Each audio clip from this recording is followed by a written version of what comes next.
Ayo bareng-bareng birat pepeteng kang dadi momotan sliramu, Diajeng.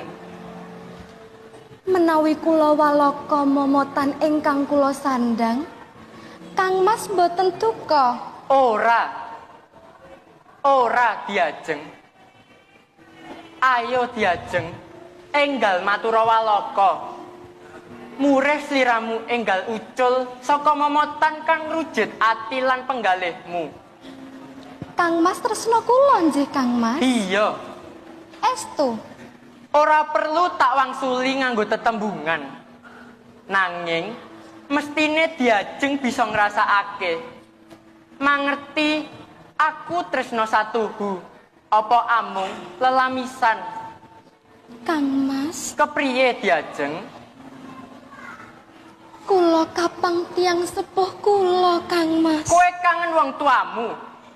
Kasinggihan Kang Mas. Diajeng. Kangen kuwi tambane ketemu. Nek luwe tambane dahar. Nek luwe kok siram kuwi ora pas, malah kepara luput. Ora bener. Kasinggihan Kang Mas. Banjur kapan Diajeng arep sungkem? Tak kancani. Malah aku yo arep melu sungkem.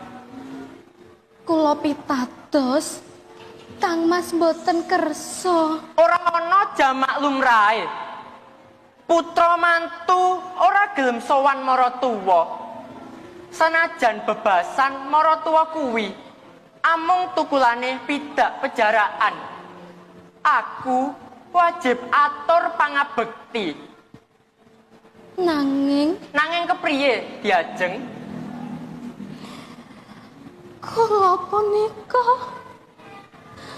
Hambayun putra Mataram. Piye? Balenono pisan gas. Kula punika Hambayun putra Mataram. Jebul! Kowe tukulane mungsa. Licik kowe senopati. Kowe ora lanang. Ora satriya.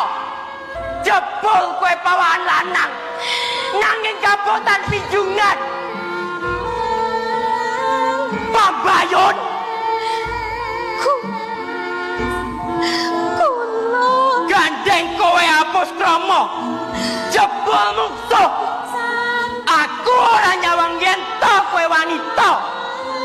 Ing palagan sapa wae kudu milih mateni apa dipateni.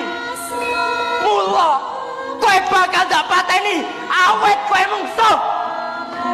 Nanging sadurunge kowe dak pateni, aku isih duwe welas marang kowe.